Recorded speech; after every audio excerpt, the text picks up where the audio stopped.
जो बातें आज होने को है वो आपको एक नई दिशा और आपके दशा को बहुत हद तक चेंज करने के लिए काफी है।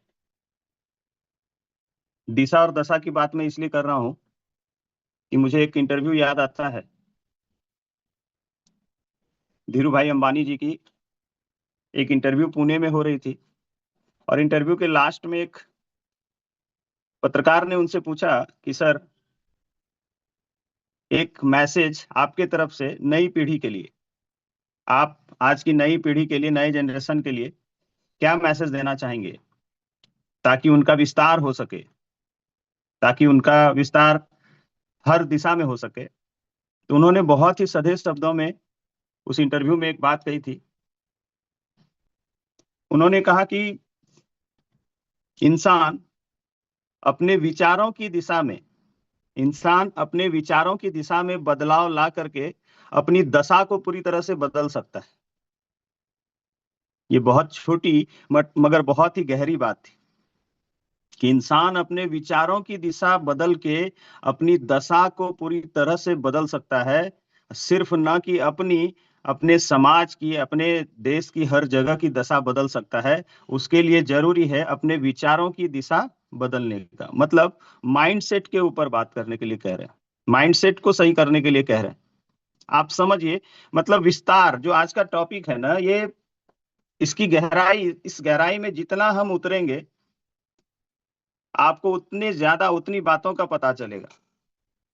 और किस शख्सियत ने कहा, जिस शख्सियत ने ये करके दिखाया, जिन्होंने इस बात को पूरी तरह से आत्मसात किया और उनकी पूरी जीवनी, उनका पूरा जीवन परिचय इस बात से मेल खाता है कि आदमी अपने विचारों की दिशा को बदल करके वो सब कुछ पा सकता है, हर क्षेत्र में विस्तार कर सकता है।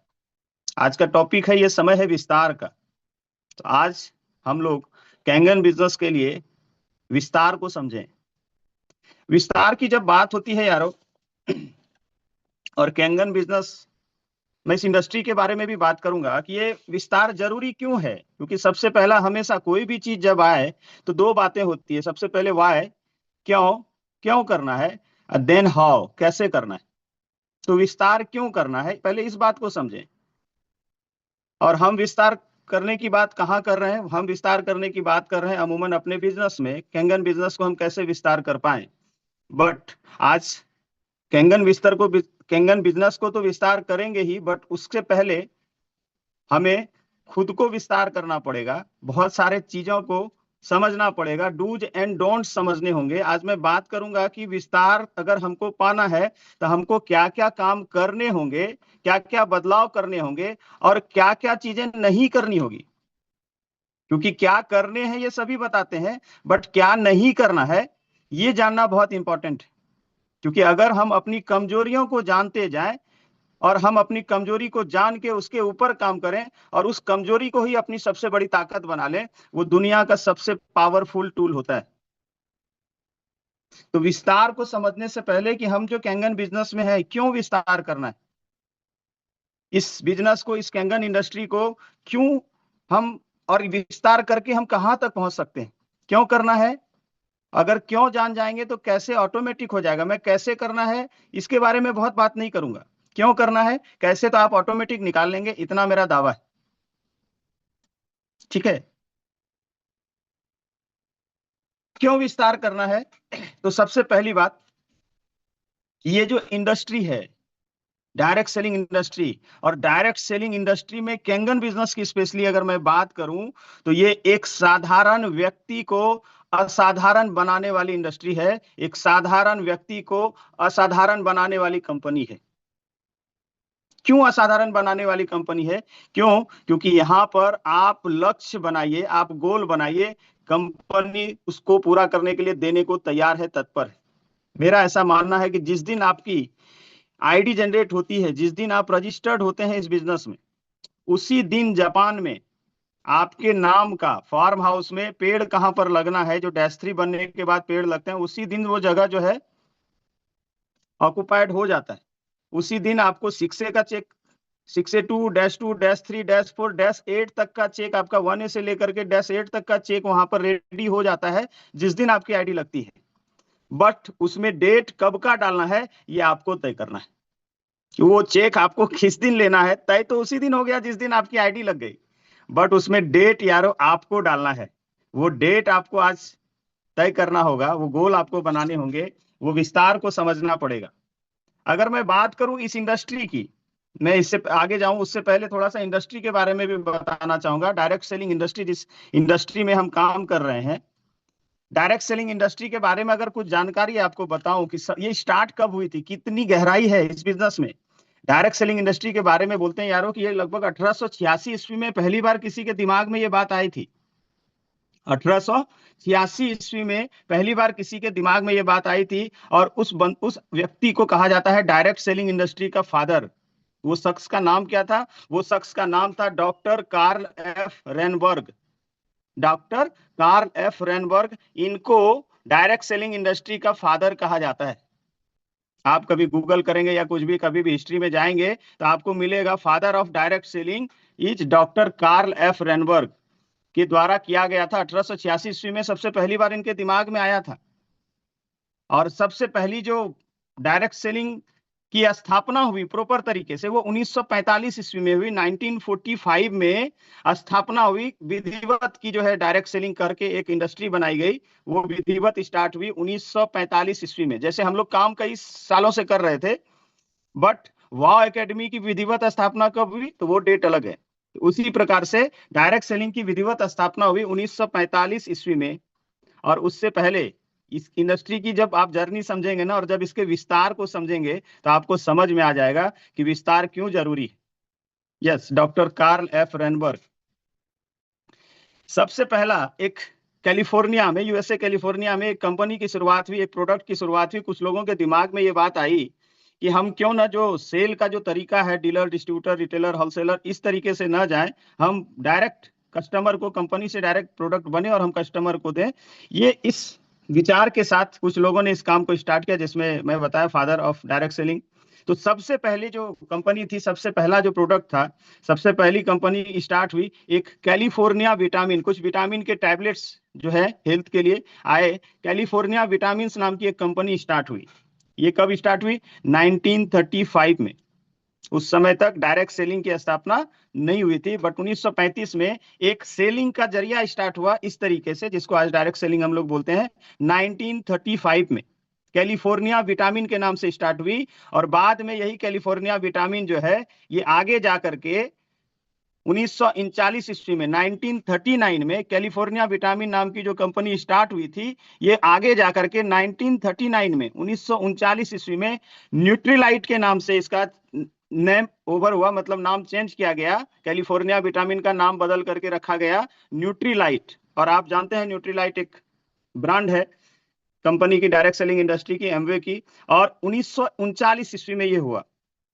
और 1939 ईस्वी में जब ये आया तो ये एमएलएम में नहीं आया था, ये 1940 ईस्वी में, उसके एक साल के बाद अगले साल 1940 में ये एमएलएम के अंदर इस कॉन्सेप्ट को लाया गया, और जिसका नाम रखा गया न्यूट्रीलाइट।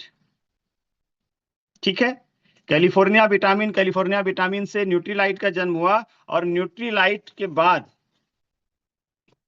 एमवे कंपनी की स्थापना हुई। इस इंडस्ट्री की बातें कुछ बता रहा हूं, वो जानना बेहद जरूरी है। एमवे कंपनी की स्थापना हुई 1959 ईस्वी में, 1959 में एमवे कंपनी का स्थापना हुआ। सबसे पहली कंपनी है डायरेक्ट सेलिंग इंडस्ट्री में, ऐसा मानते हैं जिन्होंने पूरे विश्व में इस चीज को फैलाया, 1959 में। और 1959 में एमवे कंपनी को स्टार्ट करने वाले दो पार्टनर थे, दो मित्र थे। एक का नाम था रिचर्ड डेवॉस, दूसरे का नाम था जे वैन एंडल। रिचर्ड डेवॉस, जिनको रिच डेवॉस भी बोलते हैं, ठीक है, और दूसरे मित्र थे जे वैन एंडल।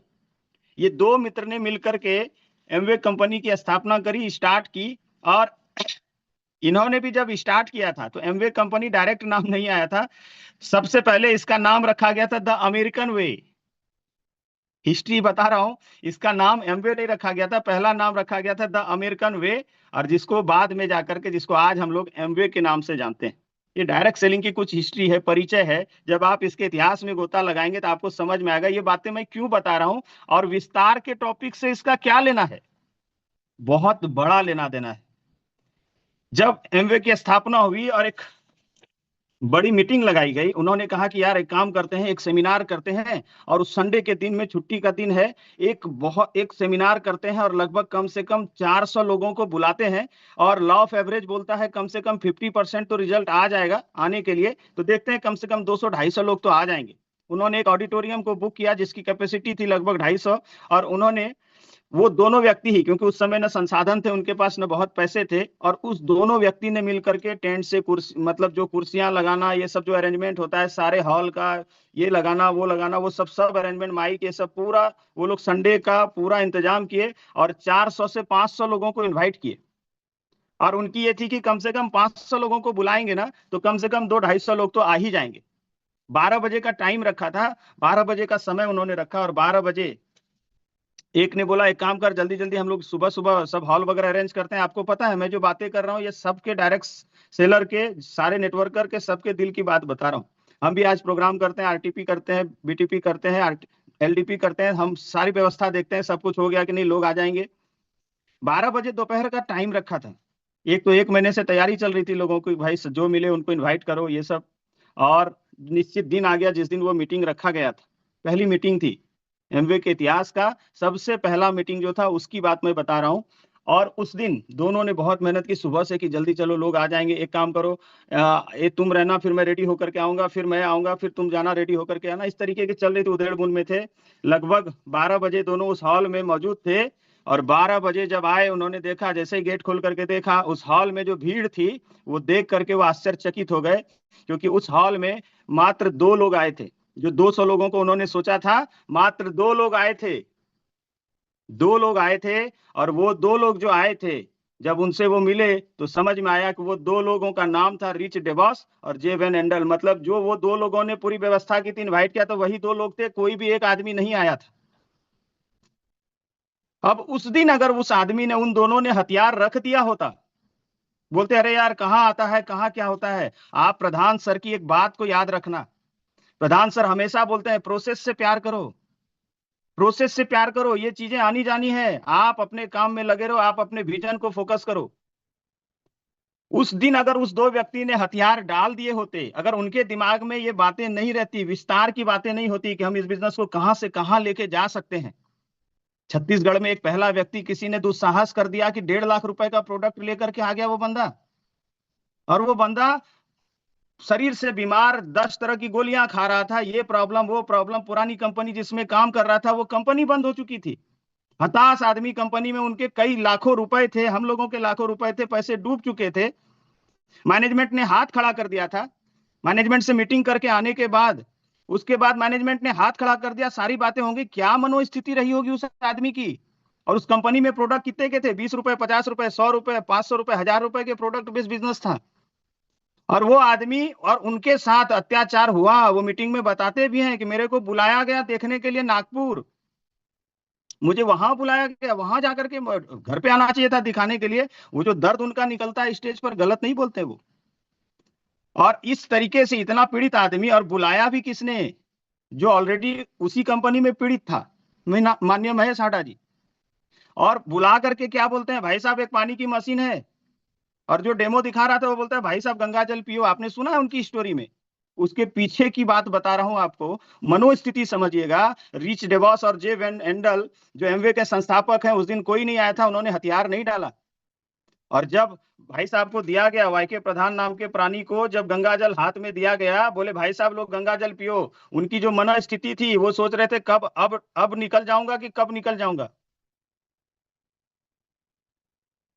उसके बाद वो आदमी बोला ठीक है भाई, एक तो बुलाया इतना दूर से, मेरा खर्चा करवा के, ऊपर से बोल रहा है गंगा जल पियो। मनोस्थिति क्या थी। और गंगा जल पीने के बाद गंगा जल भी पिला दिया, और उसके बाद बोल रहे हैं ये प्रोडक्ट 1,55,000 रुपए का आता है। उस समय 3 प्लेट की मशीन आती थी, जो अभी अपग्रेड होकर के 4 प्लेट में कन्वर्ट हो गया।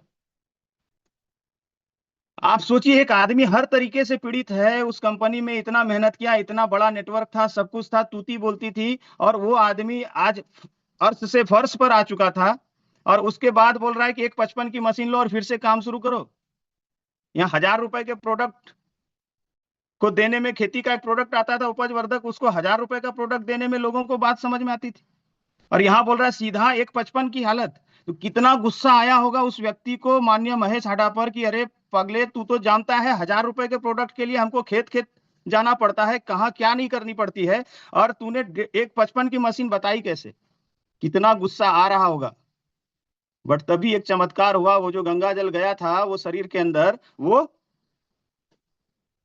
क्रिया के प्रति विपरीत प्रतिक्रिया होती है, और बाथरूम में उनका डिसीजन बना था। कहने का मतलब है माइंड सेट, कोई भी लीडर बड़ा या छोटा नहीं होता है, अपने सोच की वजह से बड़ा या छोटा होता है, अपने साइज की वजह से नहीं होता है। जंगल का राजा शेर है, न कि हाथी है, जबकि साइज में हाथी बड़ा है, उससे भी लंबा जिराफ है। बट शेर की माइंड सेट अलग होती है। शेर का माइंड सेट होता है कि मैं कर सकता हूं, इसीलिए जंगल शेर का राजा है। आप बात समझिएगा, माइंड सेट इंपॉर्टेंट है। और उस व्यक्ति ने वहां पर डिसीजन लिया, और डिसीजन ले करके, और स्थिति क्या थी उनको पता था, जैसे हम लोग बोलते हैं ना, पत्नी से पूछ के बताऊंगा, घर में पूछ के बताऊंगा। उनको पता था कि अगर मैंने घर में फोन किया तो बोलेंगे अभी तक मन नहीं भरा है। घर में उनको बोल दिया गया था कि आप एक काम करो, घर में बैठो, इज्जतदार फैमिली से हम लोग हैं, अब हम लोग कमा खा रहे हैं, हम लोग आपको खिला लेंगे। समझिए उस व्यक्ति की मानसिकता क्या थी उम्र के इस पड़ाव पर, जिस व्यक्ति ने कई सारी नौकरियां छोड़ दी थी, सरकारी नौकरियां छोड़ दी थी। है दम, हिम्मत तो करके दिखाओ नौकरी छोड़ करके। उस व्यक्ति ने नौकरी छोड़ने के बाद इस बिजनेस को किया था, और जिस बिजनेस में काम किया, कंपनी में काम किया, वो कंपनी बंद हो गई थी उस समय। मनोस्थिति समझिए कैंगन में एंट्री कैसे हुई थी। तो हम हमेशा इसलिए बोलते हैं कि कैंगन में हमारा जन्म ही संघर्षों के बीच में हुआ है। और बोला जाता है कि मछली के बच्चे को तैरना नहीं सिखाते, तो संघर्ष हमारा पार्ट है। इसलिए आज हम संघर्ष के बारे में बात नहीं करेंगे, हम विस्तार के बारे में बात करेंगे। जैसे एमवे की स्थापना हुई थी ना, कैंगन की स्थापना छत्तीसगढ़ में कैसे हुई, और एक शख्स के आने से क्या भूचाल आया। और मैं आपको दावे के साथ कह सकता हूं, अगर इस शख्स के जगह पर कोई दूसरा शख्स लेकर के आता, पहले तो लाने की हिम्मत नहीं होती इस प्रोडक्ट को। ये बात समझिएगा आप। और उस मानसिक स्थिति से गुजर करके उन्होंने न पत्नी से पूछा, न किसी से पूछा, उन्होंने मशीन ले लिया। क्यों? क्योंकि उनको बात समझ में आ गई, विजनरी इंसान थे। और उसके बाद धीरे धीरे क्या हुआ, विस्तार हुआ।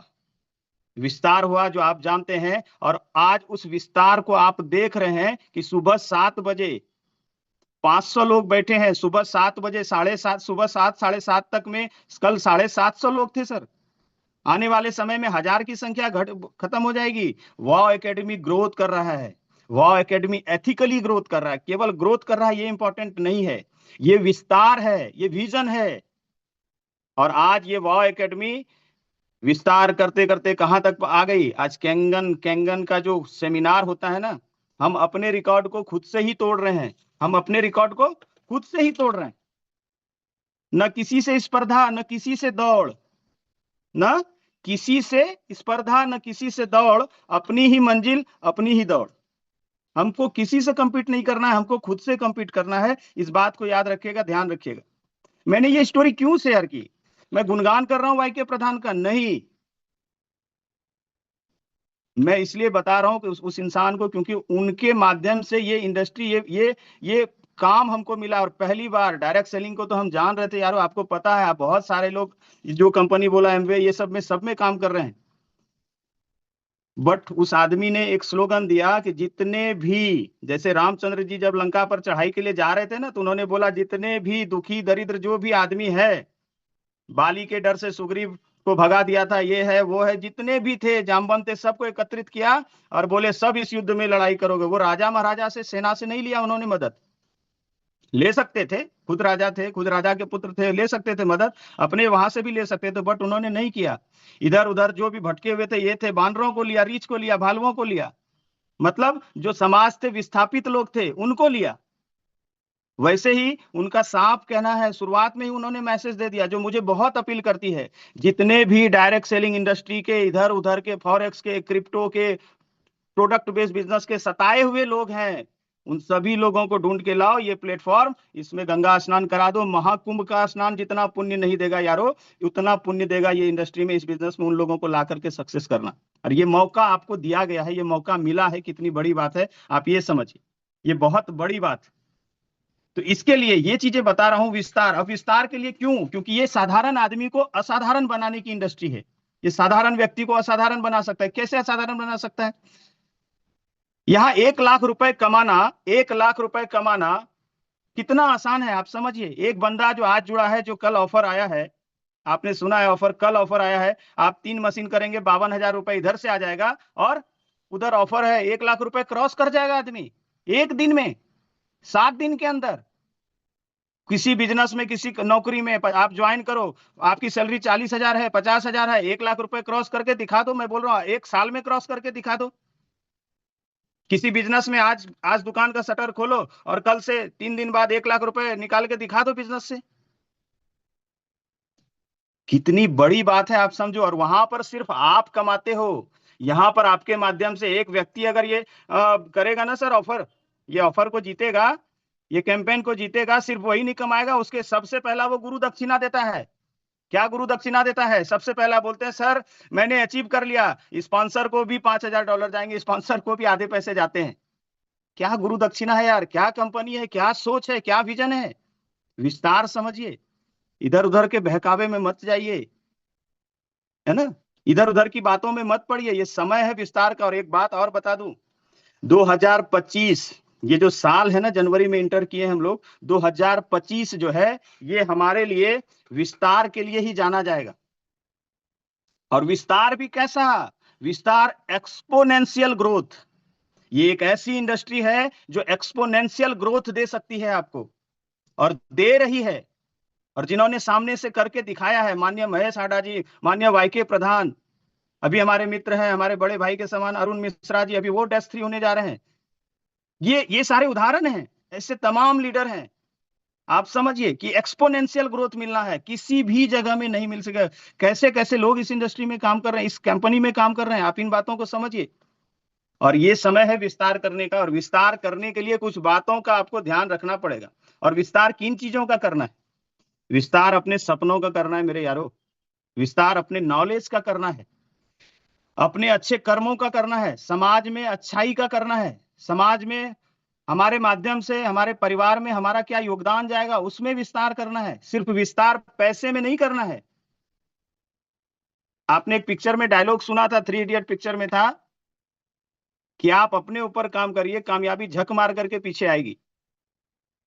तो हम सिर्फ कामयाबी के पीछे भागने से कामयाबी नहीं मिलती है, अपने ऊपर काम करने से कामयाबी मिलती है। और अपने ऊपर काम, हम सफलता चाहते हैं, हम विस्तार चाहते हैं, विस्तार भी हमसे कुछ चाहता है, विस्तार भी हमसे कुछ चाहता है। और विस्तार हमसे चाहता है बदलाव। कैसा बदलाव? आंतरिक और बाह्य दोनों बदलाव चाहता है। हम बोलेंगे सर मेरा ना वो पुष्पा 2 का हीरो ना बड़ा फेवरेट है, उसको मैं देखा था ऐसा दाढ़ी रखते हुए, वैसा दाढ़ी मैं भी रखता हूं। नहीं चलेगा, नहीं चलेगा। वो उसको डायरेक्टर ने उधर करोड़ों रुपए दिए थे, उसने पिक्चर के लिए रखा, वो पहन के नहीं घूम रहा है। आपको अपना रोल समझना होगा। उस व्यक्ति ने अपना रोल समझा। यहां पर बोलेंगे झुकेगा नहीं साला तो नहीं चलता है। बात समझ में आ रही है? उसी को थाने बुलाया गया तो सब झुका, वो पुष्पा नहीं झुक रहा है, अल्लू अर्जुन झुकता है। बात समझ में आ रही है? तो हमको भी यहां पर ना, हमको चीजों को समझना पड़ेगा, अपने माइंड सेट को सेट करना पड़ेगा, अपने माइंड सेट को सेट करना पड़ेगा। इस बात को याद रखिए, माइंड सेट को सेट, माइंड सेट को सेट, यस, इसी को सेट करना है। पहले आता था ना वो black and white TV, antenna आता था, बूस्टर रहता था, तो फिगर इधर उधर होता था तो ऊपर जाके एंटीना घुमाते थे, सेट करो भाई। याद है आपको? हम 90s के लोग हैं, आपको अच्छे से पता होगा। और बोलते थे हाँ पकड़ा पकड़ा। वैसे ही फ्रीक्वेंसी कैच करनी होगी, फ्रीक्वेंसी मैच करनी होगी अपने लीडर के साथ। जब फ्रीक्वेंसी मैच करेगी ना तो फिगर सही आएगा, नहीं तो झिरझिर झिरझिर ऐसा चलता था ना, वैसा चलेगा। वही हो रहा है। अपने माइंड सेट को सेट करना पड़ेगा, इस बात को याद रखिए। माइंड सेट को सेट, माइंड सेट को सेट, यस, इसी को सेट करना है। पहले आता था ना वो black and white TV, antenna आता था, बूस्टर रहता था, तो फिगर इधर उधर होता था तो ऊपर जाके एंटीना घुमाते थे, सेट करो भाई। याद है आपको? हम 90s के लोग हैं, आपको अच्छे से पता होगा। और बोलते थे हाँ पकड़ा पकड़ा। वैसे ही फ्रीक्वेंसी कैच करनी होगी, फ्रीक्वेंसी मैच करनी होगी अपने लीडर के साथ। जब फ्रीक्वेंसी मैच करेगी ना तो फिगर सही आएगा, नहीं तो झिरझिर झिरझिर ऐसा चलता था ना, वैसा चलेगा। वही हो रहा है। चीजों को निकालनी पड़ेगी, डोंट और डूज, हमको समझना पड़ेगा क्या नहीं करना है और क्या करना है। तो मैं आज सबसे पहले बता रहा हूं कि क्या नहीं करना है। विस्तार के लिए जो सबसे पहला चीज है, जो नहीं करना है, जिसको अपने अंदर से निकालना है, वो है ईगो। ईगो, ईगो का संधि विच्छेद करेंगे तो E plus go, go not come, गो, जाने दीजिए उसको। ईगो है ही जाने देने के लिए। और ईगो कितने प्रकार का, ईगो अनंत है भाई, ईगो बहुत है। ईगो सुनने के लिए आपको समझना पड़ेगा कि ईगो जो है ना, आपको ईगो लेस बनना पड़ेगा, क्योंकि ईगो ना, ये आपके कामयाबी में बहुत बड़ा बाधा है, बहुत बड़ा बाधा है। मैं सुंदर दिखता हूं, इस बात का ईगो है। मैं अच्छे घर से आता हूं, मेरा अपलाइन तो, वो उसके पास गाड़ी तक नहीं है, बाइक में घूमता है, मैं उसको सुनूंगा, ईगो है। पैसे का ईगो है, मेरी फैमिली में यार 100 करोड़ रुपए तो ब्याज पे चलते हैं, और मैं उस आदमी को सुनूंगा जिसका अपना मकान तक नहीं है, किराए में रहता है, ईगो है। मैं एक बहुत वेल वेल जो है क्या बोलते हैं, वेल बोलते हैं ना, वेल स्टैंडर्ड फैमिली से आता हूँ, मेरी फैमिली पढ़ी लिखी है, उसमें सब पढ़े लिखे हैं, और जो स्पॉन्सर है मेरा वो तो पढ़ा लिखा नहीं है ज्यादा, मैं उसको सुनूंगा। एज का ईगो होता है। स्पॉन्सर है 22 साल का और डाउनलाइन है 50 साल का, मैं इसको सुनूंगा, ये मुझे सिखाएगा? नहीं भाई साहब, आपको समझना पड़ेगा, ईगो को बाजू में रखना पड़ेगा। बात समझ में आ रही है? ईगो हटाना पड़ेगा, अपने अंदर दूसरा सेल्फ चेंजेस करने पड़ेंगे, सेल्फ चेंजेस करने पड़ेंगे। सर वो क्या है ना, मेरा एज 50 साल हो गया और मैं शुरू से ना शर्ट बाहर करके पहनता हूं सर, इन करके नहीं पहनता हूं। कोट पैंट पहनना पड़ेगा, ड्रेस कोड जब बताता हूँ सर, वो क्या है ना, मेरे को शर्म आती है। वो शादी में भी मैं एकदम बिल्कुल नहीं पहन रहा था, और अब तो मतलब सर मेरे को, आप समझिए, थोड़ा समझिए सर। अरे मत समझाओ, अपने आप को समझाओ भाई, आपको बदलना पड़ेगा बाहर से। ये अगर बिजनेस का डिमांड है तो करना पड़ेगा। सर मुझे क्या है ना, वो बाहर निकलने में थोड़ा तकलीफ होती है, मेरे को लोगों से बात करने में तकलीफ होती है। अरे बात करना पड़ेगा भाई। एक बात याद रख लो, जिंदगी में अगर विस्तार करना है अपने को, अपने बैंक अकाउंट का, अपनी टीम का, हर तरीके से मान सम्मान का, तो एक बात आज बता रहा हूं, उसको गांठ बांध लीजिए। दो बातें होती है, एक तो जो हमें पसंद है, एक बात जो हमको पसंद है उसको हम करते हैं, और दूसरा, आज से इस बात को नोट कर लीजिए, जो जरूरी है उसको पसंद करना सीखिए। जो जरूरी है उसको पसंद करना सीखिए। इस बात को हमेशा याद रखिएगा। आपको क्या पसंद है ये इंपॉर्टेंट नहीं है। 2 साल के लिए त्याग दीजिए वो सारी चीजें, 2 साल के लिए त्याग दीजिए वो सारी चीजें, 2 साल से 5 साल के लिए त्याग दीजिए वो सारी चीजें, और 5 साल के बाद आप देखेंगे, आप वो करने लायक हो जाएंगे, जो जो आपको पसंद है आप वो कर पाएंगे, जिसको आज प्रधान सर बहुत अच्छे से बोलते हैं, हाटा सर बहुत अच्छे से बोलते हैं, उन्मुक्त जीवन, उन्मुक्त जीवन। ये समझना पड़ेगा, हम विस्तार चाहते हैं, इसका कोई फार्मूला नहीं है, इसके कुछ ऐसे पॉइंटबद्ध जो है ना, कुछ चीजें हैं जिसको हमको अपने जीवन में उतारना पड़ेगा, विचारों की दिशा बदलनी पड़ेगी। ठीक है, तो ये बातें हमको समझनी पड़ेगी। अपने जरूरी चीजों को पसंद करना सीखना होगा, अपने ऊपर काम करना होगा। जब भी किसी से कोई बात होती है तो तुरंत हम रिएक्ट करते हैं, ये मेरे अंदर भी था, ये प्रधान सर ने, हाडा सर ने बोल बोल के, दादा ने बोल बोल करके बहुत हद तक मेरे अंदर, बहुत मेरे खुद भी था, और आज भी इसके ऊपर काम कर रहा हूं। तो रिएक्ट नहीं करना है, कोई किसी ने बात बोला तुरंत रिएक्ट कर जाते हैं, रिएक्ट नहीं करना है, रिस्पॉन्स करना है।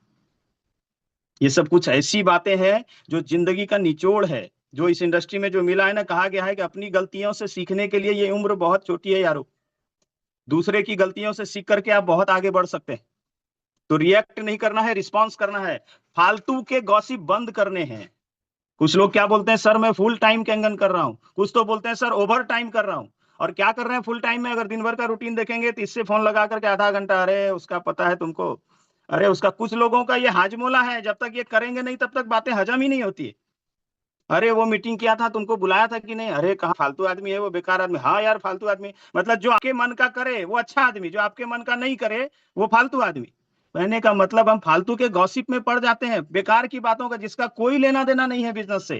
क्या कर रहे हैं आप अपने आप को, आप अपने आप को ही खुद से बर्बाद करने के ऊपर तुले हुए। फालतू के गॉसिप में नहीं पड़ना है। और उसके लिए जरूरत होगी आपको एक ऐसे सलाहकार की जो कृष्ण की तरह आपके रथ में बैठा हो और जो आपको गाइड करे, क्योंकि आपको पता है महाभारत और कौरव के युद्ध में पांडवों के साथ सब कुछ था। पितामह भीष्म थे, शकुनी था, दुर्योधन था, सब कर्ण थे, सब कोई थे जिन्होंने अर्जुन को शिक्षा दी थी, गुरु द्रोणाचार्य थे, सब थे, पूरी सेना थी। बट पांडव मात्र 5 थे और उनके साथ एक श्री कृष्ण थे जिन्होंने बोला था कि मैं युद्ध भी नहीं करूंगा। बट आखिर में रिजल्ट क्या हुआ? Moral of the story, Pandav जीत गए। क्यों? क्योंकि उनका सलाहकार बहुत तगड़ा था। और हमारा सलाहकार कौन है यहाँ पर? हमारा सलाहकार वॉ एकेडमी है। कितनी बड़ी बात है यारो। आप, वी आर ब्लेस्ड, हम लोग ब्लेस्ड हैं कि वॉ एकेडमी के बैनर तले। कितनी बड़ी बात है। आप इस अपॉर्चुनिटी को समझो। और वॉ एकेडमी क्या चाहती है? वॉ एकेडमी का क्या स्लोगन है? वॉ एकेडमी बनी है बनाने के लिए। अब हम कसम खा के ही बैठेंगे कि सर बना के दिखाओ मेरे को। एक शहर का बहुत बड़ा डॉक्टर था, बहुत नामी डॉक्टर था, एक व्यक्ति खुन्नस में गया उसके पास दिखाने के लिए कि सर मेरे को ये प्रॉब्लम है। डॉक्टर ने अच्छी अच्छी गोलियां लिख दी जो उस बीमारी में तेजी से काम करती है। बोला आप ये दवाई ले लीजिएगा, ऐसा वैसा सब लिख करके दिया। उसने सब लिया, प्रिस्क्रिप्शन लिया, मेडिकल में गया, दवाइयां ली, दवाई लेकर के घर में आ गया। पत्नी को बोलता है बड़ा अच्छा है डॉक्टर। बोले कैसा, कैसे थे डॉक्टर आप मिलने के लिए गए? बोले उसने दवाइयां लिखी। बोले हाँ। तो बोले ठीक है आप लीजिए, ठीक हो जाएगा। बोले मैं देखता हूँ वो कैसे ठीक करता है, मैं गोलियां खाऊंगा ही नहीं, करे मेरे को ठीक। इस एटीट्यूड से बाहर निकलना पड़ेगा। इस एटीट्यूड से बाहर निकलना पड़ेगा, ये समझ जाइए। अपने एटीट्यूड पर काम करना होगा। बातें बर्दाश्त नहीं होती है ग्रुप की। मेरे साथ होता था, मैं अपनी बात बता रहा हूं। जो भी बातें आज बता रहा हूं मैं उससे गुजरा हूं और गुजर रहा हूं और बहुत अपने ऊपर काम कर रहा हूं। और ज्यो ज्यो काम कर रहा हूं मैं अपने आप को बहुत हल्का महसूस कर रहा हूं। और जब तक आप हल्के नहीं होंगे तब तक ऊपर नहीं जा सकते, तब तक विस्तार नहीं हो सकता। छोटी छोटी बातों में अटक जाता था मैं। उसने मेरे, किसी ने बोल दिया ना आपके बारे में उसने ऐसा बोला, तो मैं दिन भर उसी के पीछे लग जाता था। मेरे मेरे बारे में उसने ऐसा बोल दिया, वो अभी 5 है, मैं अभी 6 से 2 हूं, मैं अभी -2 हूं, वो मेरे को सिखाएगा। इन सब चीजों में आ जाते थे। उन सब चीजों से बाहर निकलना पड़ेगा, अपने एटीट्यूड पे काम करना होगा। थोड़ा सा झेलना सीखिए। प्रधान सर, हाड़ा सर, दादा हमेशा सिखाते हैं थोड़ा झेलना सीखिए। और कहा गया है, हाड़ा सर बड़ा अच्छा बताते हैं, जो झेल गया वो खेल गया। झेल जाओ थोड़ी दिन। और ये जो झेलने का जो टाइम है ना, ये आपको बहुत बड़ा बना देगा। जो जितना झेलता है वो उतना बड़ा बनता है। एक वार्ड कमिश्नर है, कितना झेलता है? एक मोहल्ले को। एक एमएलए एक विधानसभा को झेलता है। एक सांसद जो है पूरे सांसद को झेलता है। एक मुख्यमंत्री पूरे राज्य को झेलता है। मतलब प्रॉब्लम की बात कर रहा हूं। एक प्रधानमंत्री पूरे देश के प्रॉब्लम को झेलता है, पाकिस्तान को भी झेलता है, चाइना को भी झेलता है। जो कहने का मतलब, problem is equal to opportunity, समझना पड़ेगा। ठीक है। और एक बात याद रखना कि डायरेक्टर जो है वो सबसे बड़ा और कठिन रोल, सबसे कठिन रोल किसको देता है? जो सबसे मंझा हुआ एक्टर होता है, डायरेक्टर उसी को सबसे कठिन रोल देता है। अगर जिंदगी में कभी कोई तकलीफ, कभी परेशानी आए तो खुश हो जाना, क्योंकि ऊपर वाला जो डायरेक्टर है ना, जो भगवान है, उसने आपको सबसे कठिन मार्ग दिया है। इसका मतलब है कि उसको पता है कि आपके कंधे बुलंद हैं, आप बहुत आगे जाने की, आपके लिए आप बहुत आगे जाने की तैयारी कर रहे हैं, वो बहुत विस्तार करने की तैयारी कर रहे हैं। हम आरटीपी लगाते हैं, एलडीपी लगाते हैं, 500 लोगों की, 1000 लोगों की मीटिंग लगाते हैं। अभी हम शंखनाथ फोर में 4000 5000 लोगों को बिठाने की तैयारी कर रहे हैं। मतलब आप समझ रहे हैं क्या बात है? कितना चीज करना पड़ेगा, देखना पड़ेगा, तब कोई आदमी जाकर के बड़ा बनता है। यूं ही नहीं कोई बड़ा बनता है। इस बात को ध्यान में रखिएगा। तो कभी भी ना रिएक्ट मत करिए, रिस्पॉन्स करिए। और ये एक दिन का प्रोसेस नहीं है, ऐसा कोई गोली कैप्सूल नहीं कि खाए, आज से खा लिए, सुबह सुबह उठ करके खा लिए, दिन भर अब रिएक्ट नहीं करेंगे। ये आपको अपने आचरण में वाच करना पड़ेगा, देखना पड़ेगा, खुद से अपने को खुद सेल्फ चेक करना पड़ेगा। और जोश में रहना है, बट जोश के साथ होश रखना जरूरी है। नहीं तो लोग जोश में तो आ जाते हैं बट होश ही नहीं रख पाते।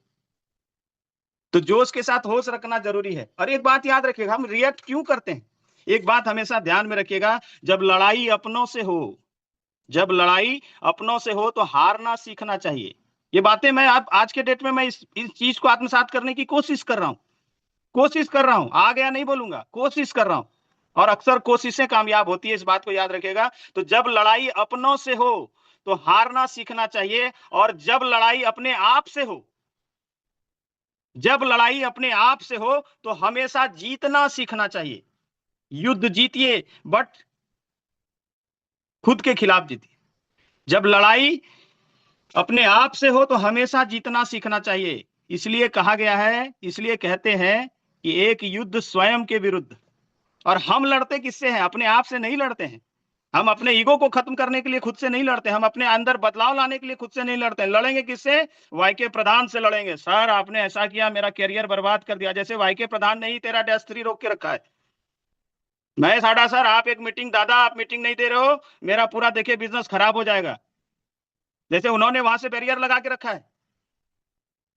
अपने ऊपर काम नहीं करना है, अपने से लड़ाई नहीं करनी है। किससे लड़ाई करनी है? अपनों से लड़ाई करनी है। डाउनलाइन से भिड़े हुए हैं। तुमने मेरी बात नहीं मानी, आज से तुम साइड हो, देख लो अपना काम। याद रखिएगा, जब अपनों से लड़ाई हो तो हारना सीखिए।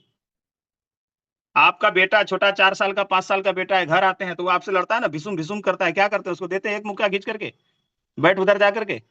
आप क्या करते हो? अरे बउआ मेरे को हरा दिया, वाह वाह वाह वाह वाह, खुश होते हैं। ऐसे ही खुश होना है अपने डाउनलाइन के साथ में। अरे वाह, सही बात है सर, वो चिल्ला रहे हैं आपके ऊपर, कोई बात नहीं। जब वो बाद में समझेगा ना, स्टेज पर से आपको कहेगा सर सैल्यूट है। आप चीजें समझिए, समय का इंतजार करिए, अपना टाइम आएगा। आप कर्मों का तूफान पैदा करिए, अपने ऊपर काम करिए, सब चीजें आएंगी। अपने आंसुओं को बचा के रखिए, अपने गुस्से को पी करके रखिए। आएगी कंपनी, एक दिन स्टेज देगी और स्टेज, उस दिन स्टेज से दहाड़ना है। और उस दिन बोला जाएगा सर आप प्लीज अपनी जर्नी को बताइए। और उस आंसू को, उस गम को, उस जो चीजें आपने पी है ना, जिस दिन स्टेज से बोलेंगे, आपके साथ कसम से कहता हूं हजारों लोग नहीं रोए तो फिर आपकी बात नहीं। उसको बचा के रखो, किस चीज को कहां कब यूज करना है ये पता होना चाहिए आपको। तो एक युद्ध स्वयं के विरुद्ध, ये बात याद रखिएगा। तो क्या क्या नहीं करनी है? अपने ईगो को हटाना है, सेल्फ चेंजेस करने हैं, माइंड सेट को सही करना है, फालतू की गॉसिप बंद करनी है, इधर उधर की बातें बंद करनी है। ये सब बातें आपको समझना होगा, दूसरों से भिड़ना नहीं है। क्या करना है अब वो समझिए। बड़ा पिक्चर अगर आपको बनाना है, विस्तार करना है, तो आप समझिए। और विस्तार क्यों करना है? क्योंकि कंपनी, अभी आपने देखा 2 दिन पहले कंपनी मैनेजमेंट की मीटिंग हुई और पहली दफा आपने देखा -3 एंड एबव की मीटिंग हुई। कंपनी ने वीडियो जारी किया और पूरी फैमिली, ओसिरो एंड पूरी फैमिली, जबकि एक आदमी काफी है, उनका बेटा भी बैठ जाएगा टेबल पर तो उतना ही काफी है, बट पूरी फैमिली इंडिया के मीटिंग के लिए स्पेशली बैठी, वो भी जूम मीटिंग के लिए। कितनी बड़ी बात है। इससे आपको यह समझ में नहीं आता, ये विजन नहीं मिल रहा है कि इंडिया के लिए कितनी बड़ी तैयारी है। तो ये आप समझ जाइए इस तरीके को। इसको जब तक आप नहीं समझेंगे ना, कंपनी कितने बड़े ऑफिस में ट्रांसफर हुई, जो वो ऑफिस था उसको बंद करके ये नहीं आई है नए ऑफिस में। वो ऑफिस छोटा पड़ने लगा तो वहां पर स्टाफ वगैरह के लिए, काम करने के लिए रख दिया गया। एक बेंगलोर में इतना बड़ा ऑफिस लिया गया। तो कंपनी का विजन क्या है? आगे विस्तार का है। तो कंपनी तो विस्तार करेगी, एम गार्ड आ रहा है, कई सारे प्रोडक्ट आएंगे, सब कुछ आएगा, सब कुछ आएगा। बट हम अब, हमारा काम क्या है? कंपनी का काम है कंपनी का विस्तार करना, हमारा काम है हमारे टीम का विस्तार करना, अपने आप का विस्तार करना। तो उसके लिए हमको क्या क्या चीजें करनी पड़ेंगी, अभी मैंने बताया क्या नहीं करना है, डोंट डूज। क्या करना है? तो पहला चीज लिखिए, सबसे पहला आपका स्पष्ट गोल होना चाहिए। अगर आप चाहते हैं कि विस्तार हो तो आपके पास स्पष्ट गोल होने चाहिए। अगले 5 साल का, 5 साल में आप अपने आप को कहां देख रहे हैं? ये कोई रेस नहीं है, ये कोई ओलंपिक का रेस नहीं है कि वो फर्स्ट सेकंड थर्ड जो आएगा वही जीतेगा, ऐसा नहीं है। यहां पर जो भी उस फिनिश लाइन को टच करेगा वो 6 कहलाएगा, 6 कहलाएगा, -3 कहलाएगा। कंपनी ने ऐसा लिखा है क्या जैसे ऑफर के तहत कि 7 दिन में ही करना है? आप जब करेंगे, जब उस फिनिश लाइन को टच करेंगे तो आप विजेता कहलाएंगे। ओलंपिक में जो जो लोग भाग लेते हैं वो एक दिन 10 मिनट दौड़ने के लिए, घंटे दौड़ने के लिए कई साल से तैयारी करते रहते हैं। तो हम भी उस ओलंपिक में मैराथन में आए हैं तो हमको भी तैयारी करके जाना होगा ना, कि बस ऐसे चले जाएं। तो हमको क्या करना होगा? स्पष्ट गोल बनाना पड़ेगा। हमारे पास गोल होना चाहिए, हमारे पास टीम के लिए स्पष्ट गोल होना चाहिए। हमको विजनरी रूप, हमको जो है विजनरी लीडर के रूप में आना पड़ेगा। विजनरी लीडर, सिर्फ लीडर नहीं। ऐसे बोलते हैं ना, प्रैक्टिस मैक्स मैन परफेक्ट, ये आधा सत्य है। Right practice max man perfect, क्योंकि प्रैक्टिस सही भी हो सकता है, गलत भी हो सकता है। तो right practice max man perfect. उसी तरीके से सिर्फ लीडर नहीं भाई साहब, अगर विस्तार चाहते हैं 2025 को, 2025 में आपको लिखित गारंटी देने को तैयार हूं कि 2025 हमारी जिंदगी का सबसे बड़ा साल होने जा रहा है। ये वाव एकेडमी के मंच से बोल रहा हूं। ये मैं जब बोल रहा हूं कि हमारा मतलब मेरा नहीं, मेरी टीम का नहीं, मैं पूरी वाव एकेडमी की बात कर रहा हूं। 2025 खत्म होते होते आप देखेंगे, मेरी इस बात को नोट करके रखिए। तो विजनरी लीडर के रूप में हमको आना होगा, टीम वर्क करना पड़ेगा, टीम वर्क करना पड़ेगा। इसमें आपको ये नहीं देखना है एक आदमी नहीं आ रहा है वो साथ में नहीं, वो अलग हिसाब से चल रहा है, जो जैसा चले चलने दीजिए, कोई दिक्कत नहीं। आपको टीम वर्क में आना है, टीम वर्क करना है। कोई चाहता है कि नहीं सर मैं इस तरीके से करूं, बिल्कुल करने दीजिए, कोई दिक्कत नहीं। जरूरी नहीं है कि आप जो करें वही सही होगा, हो सकता है उसका भी कुछ तरीका हो, करने दीजिए। अगर वो कहीं गलत पड़ेगा तो खुद से फिर तो आप साथ में है ही ना। बट ये नहीं कि उसका तरीका अलग है तो मेरी और उसकी जो है दुश्मनी हो गई, बातचीत बंद हो गया, ये नहीं है, ये गलत है। बातचीत कभी बंद नहीं होनी चाहिए, क्योंकि बातचीत अगर बंद हो गई तो सुलह के सारे रास्ते दरवाजे बंद हो जाते हैं। इस बात को याद रखिएगा, बातचीत चालू रहे। ये चीजें हमको ध्यान में रखनी पड़ेगी। तो विजनरी लीडर के रूप में आना पड़ेगा, टीम वर्क करना पड़ेगा, टीम को सामने से लीड करना पड़ेगा, टीम की जरूरतों को समझना पड़ेगा, कम्युनिकेशन स्किल डेवलप करनी पड़ेगी आपको। सर वो क्या है ना, मेरे को बात ज्यादा लोगों से करता नहीं। अब अल्लू अर्जुन बोले कि मेरे को ना, हीरो बोले शाहरुख खान की जो है मेरे को ना एक्टिंग करने में शर्म आती है लोगों के सामने। बात समझ में आ रहा है? हम वही काम कह रहे हैं, ये बात करने से ही पैसे मिलते हैं भैया। ठीक है, तो कम्युनिकेशन स्किल डेवलप करनी होगी। कई दफा क्या होता है, हम डाउनलाइन से तभी फोन लगाते हैं जब हमको हमारा काम हो। तो उसको लगता है अरे यार जब ये इस व्यक्ति को ना काम होता है तब ये फोन करता है, उसके बाद फिर ये दर्शन भी नहीं देता है। ऐसी गलती मत करिए, कम्युनिकेशन स्किल डेवलप करिए अपने टीम के साथ में, है ना। प्रोग्राम्स मीटिंग्स में पार्टिसिपेट करिए। प्रोग्राम्स मीटिंग्स इस बिजनेस की आत्मा है। जैसे शरीर से अगर आत्मा निकल जाए तो वो शरीर निरस्त हो जाता है, वो शरीर किसी काम का नहीं रहता है, दुर्गंध आने लगती है। वैसे ही आपके बिजनेस में मीटिंग्स में अगर टीम पार्टिसिपेट नहीं कर रही है तो धीरे धीरे आपसे भी बदबू आना स्टार्ट हो जाएगा। ये कोई मनरेगा योजना नहीं है कि आईडी लगा दिए हैं 5 साल में एफडी डबल हो जाएगा, 8 साल में एफडी डबल हो जाएगा। आईडी लगाने से नहीं होता है, यहां पर हमको समझना पड़ेगा। कुछ लोग ना जमे हुए हैं, सर मैं ठीक है ना, अगली मीटिंग का डेट बताइएगा, जब भी आरटीपी होगा अगली आरटीपी का डेट बताइएगा, मैं सर आगे देखता हूं। बिल्कुल नहीं। ये मेरी ये बात को याद रखना कि इस बिजनेस में प्रोग्राम्स मीटिंग्स जो है ना, वो आत्मा है, इस बिजनेस की आत्मा है। और जरूरी नहीं है बड़े बड़े मीटिंग्स, आप छोटे छोटे, आपकी 5 लोगों की टीम है, हाउस मीटिंग करो, चाय पे चर्चा करो, बातचीत करो, विजन दो कि आने वाले 1 साल के बाद आप सोचो कहां जा सकते हैं। आज का एक फोटो क्लिक करो और बताओ ये 5 लोग जो है ना आने वाले साल के बाद देखना ये 5 लोग एक रैंक पर पहुंच चुके होंगे। क्या वो नजारा होगा, इस फोटो को संभाल के रखना। ये जो बातें अपनी टीम से बोली ना आपने, वो रात में उसको सोने नहीं देगा, वो बार बार उस चीज को विजुलाइज करेगा। यही टीम लीडर का काम है, ये टीम लीडर का काम है। तो प्रोग्राम्स मीटिंग्स में लोगों को बिठाना शुरू करो। प्रोग्राम्स मीटिंग, लोग इसकी वैल्यू नहीं समझते। लोगों को क्या लगा, सर वो क्या है ना 2,500 रुपए लग रहे हैं, 5,000 रुपए लगेगा, निमाड़ आरटीपी में जाना है, गाड़ी के खर्चे अलग है, और इनको बनना है भाई साहब बिलियनियर, और सोच रखेंगे मजदूर वाली। 3 तरह के लोग होते हैं, 3 तरह से इनकम कमाते हैं। एक मजदूर जो बोलता है मेरा ना पसीना सूखने से पहला मेरा दिहाड़ी हाथ में दे दो, शाम को पैसे चाहिए उसको। दूसरा होता है जॉब वाला, महीना लगे 1 तारीख को मेरी सैलरी, 1 से 5 तारीख के बीच में मेरी सैलरी दे दो सर।